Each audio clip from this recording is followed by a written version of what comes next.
सुप्रभात बच्चों। आज हम आपकी हिंदी की पाठ्य पुस्तक वसुंधरा का पाठ 13 तीन सवाल पढ़ने जा रहे हैं। यह एक कहानी है और इस कहानी में एक राजा अपने 3 प्रश्नों के उत्तर जानना चाहता है, परंतु उसे कोई संतोषजनक उत्तर नहीं मिलता। तो वह वन में एक महात्मा के पास जाकर उन प्रश्नों का उत्तर उसको मिल जाता है। कहानी कुछ इस तरह से है। एक राजा था। उसके मन में विचार आया कि यदि 3 बातें मालूम हो जाएं, तो कभी मन की कोई इच्छा अधूरी नहीं रहे और सब काम पूरे हो जाएं। राजा ने अपने राज्य में घोषणा करवा दी कि जो भी कोई आकर राजा के 3 सवालों अर्थात प्रश्नों का जवाब बताएगा, उसे बहुत बड़ा इनाम दिया जाएगा। पहला सवाल यह है कि हर काम का ठीक समय क्या है। दूसरा यह है कि सबसे जरूरी आदमी कौन है। और तीसरा यह है कि सबसे महत्व का काम कैसे जाना जा सकता है। बड़े बड़े विद्वान दूर से राजा के पास आए और अपने अपने उत्तर बताए। सब विद्वानों के उत्तर अलग अलग थे। प्रत्येक सवाल के जवाब में कुछ विद्वानों ने कहा कि प्रत्येक काम के लिए एक समय सारणी अर्थात अपने को टाइम टेबल बनाना चाहिए। उसमें सब कामों का समय निश्चित कर देना चाहिए, तभी हर काम समय से हो सकता है। कुछ का मानना था कि पहले से ही हर काम का समय निश्चित कर लेना संभव नहीं है। सब अपने अपने विचार रख रहे थे। कुछ विद्वानों ने कहा कि पंडितों की एक सभा होनी चाहिए जो महाराज की सहायता किया करे। प्रत्येक काम का उचित समय निर्धारित कर दिया करें।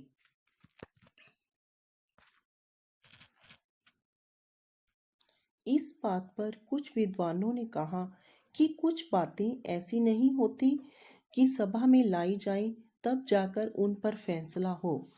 दूसरे सवाल के जवाब भी सबके अलग अलग थे। तीसरे सवाल के जवाब में सबसे जरूरी काम कैसे जाना जाता है, कुछ ने तो जवाब दिया कि दुनिया में सबसे जरूरी वस्तु है विज्ञान। और कुछ ने कहा कि जगत इस संसार में युद्ध कौशल सबसे बढ़कर है।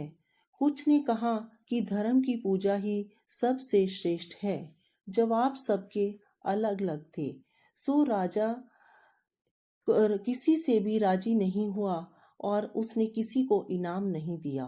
सवालों के ठीक तरह से जवाब पाने की इच्छा उसके मन में बनी रही। एक दिन उसने मन में निश्चय किया कि वह एक योगी के पास जाकर अपने प्रश्नों के उत्तर पूछेगा। योगी अर्थात आत्मज्ञानी, योग साधना करने वाला। एक योगी वन में रहता था। गांव के सीधे साधे लोगों के अलावा किसी से नहीं मिलता था। सो राजा ने अपना सादा सा वेश धारण करके योगी की कुटिया आने से पहले घोड़े से उतरकर पैदल ही चला गया। राजा कुटिया के पास पहुंचा तो देखा कि योगी कुटिया के आगे जमीन खोद रहा है। राजा को देखकर योगी ने स्वागत वचन कहे और उसी तरह अपने काम में लगा रहा। योगी का शरीर बड़ा कमजोर था। जमीन में एक फावड़ा मारते ही उसकी सांस जोर जोर से चलने लगती थी। राजा ने योगी के पास जाकर कहा, हे ज्ञानी योगी, मैं आपसे के पास 3 सवाल पूछने आया हूँ। पहला, ठीक काम का ठीक वक्त मैं कैसे जान सकता हूँ।